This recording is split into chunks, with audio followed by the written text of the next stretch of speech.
Did we just see Imu laughing with Joy Boy in One Piece chapter 1181? Oda establishes the fight between Loki and Imu is for Herald. Imu losing a powerful ally, Loki losing a father. This entire chapter is Loki struggling to protect Elbaf against the god of this world. No matter what Imu throws at him, he is not falling to the depths of Imu's dominion.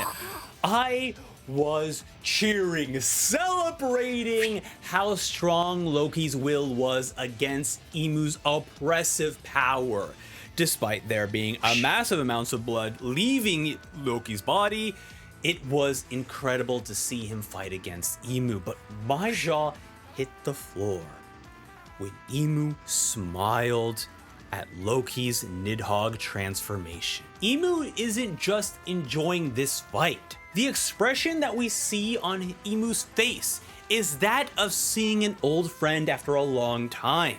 This chapter confirms a community theory that Maki is an alternative form of Haki because Omen shares a similar kanji to Haki, which also leads to people referring to Omen as Maki as it is an alternative pronunciation of the kanji. Imu has the ability to force people's Maki out through a power known as Dominion, which forms through corruption of strength, the submission of one's will to a covenant, and the envy for power. This explains the secret behind his power Omen. But just as he reveals one secret, he teases another by we seeing a panel of a flashback of Joy Boy and Imu laughing together. I didn't understand what I was reading in this panel at first.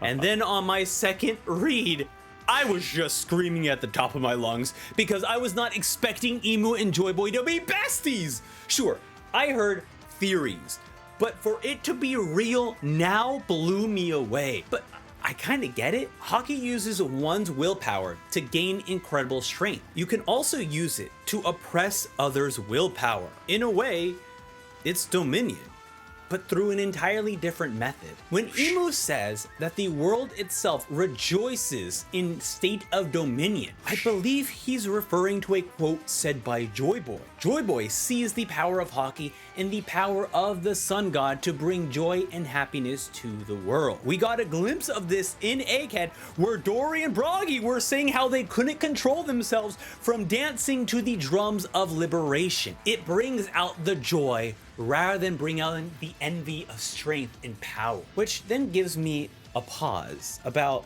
what are the three factors that make up Nika's version of dominion, or better yet, liberation. If Imu's dominion needs envy, Luffy's liberation needs the freedom from desires. If Imu demands submission, Luffy's liberation requires friendship. If Imu requires corruption, Luffy's earns respect. But let me know what you all think in the comments. Are these needed for Luffy to use liberation to fight against Imu? Will he actually be using his powers of liberation to grant Loki additional powers to fight Imu? I'm really curious because we are this is Endgame, man. Oda's cooking. Thank you all for watching. I'll see you all next week. Maybe not. I think it's a Shonen Jump break week, so I don't know. I'll see you all next time. Bye-bye now. Goodbye. Bye-bye. Bye-bye. Oh, shit.